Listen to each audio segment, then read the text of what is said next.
नमस्कार मित्रांनो, फिल्मी ट्रेंड मराठी चॅनलवर आपलं स्वागत आहे.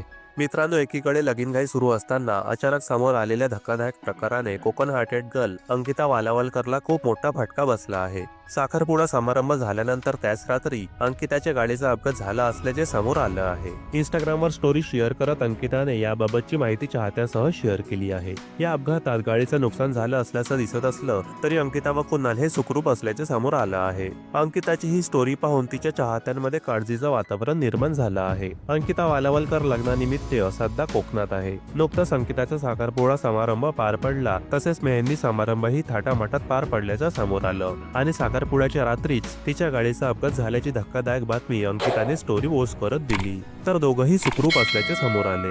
अंकिता व कुणाल कोकणात असून लवकरच ते लग्न बंधनात अडकणार आहेत. जवळचे नातेवाईक, मित्र, परिवार, कुटुंबीय यांच्या उपस्थितीत ते लग्न बंधनात अडकणार आहेत. काही दिवसांपूर्वी अंकिताने आलिशान कार खरेदी केली आणि ही आनंदाची बातमी चाहत्यांसह शेअर केली होती. अंकिताने सोशल मीडियावर ती येते, ती आलीये, वाट बघते अशा पोस्ट शेअर करत तिच्या सगळ्या चाहत्यांच्या मनात उत्सुकता निर्माण केली होती. अंकिता नेमकं काय सरप्राईज देणार याची तिचे चाहते आतुरतेने वाट पाहत होते. अखेर नव्या गाडीची पहिली झलक तिने फोटो शेअर करत सर्वांनाच दाखविली. अंकिता वालावलकरने ऑडी ही आलिशान गाडी खरेदी केली. गाडीचा पहिला फोटो शेअर करत कोकण हार्टेड गर्लने आवडी आली असं कॅप्शन दिलं होतं. अंकिताच्या आनंदाच्या क्षणी तिच्या याच गाडीचा अपघात झाला आहे ही फार वाईट बातमी कानावर आली आहे. आता लवकरच अंकिता व कुणाल बोहल्यावर चढणार आहेत. मेहंदी, साखरपुडा समारंभाचे अनेक फोटो सोशल मीडियावर तुफान व्हायरल होत आहेत. आता त्यांच्या लग्नाकडे साऱ्यांच्याच नजरा लागून राहिल्या आहेत. मित्रांनो, मनोरंजन विश्वातील ताज्या बातम्या जाणून घेण्यासाठी आमच्या चॅनलला सबस्क्राईब करून बेल आयकॉनला नक्की प्रेस करा. भेटूया पुढील व्हिडिओमध्ये. धन्यवाद.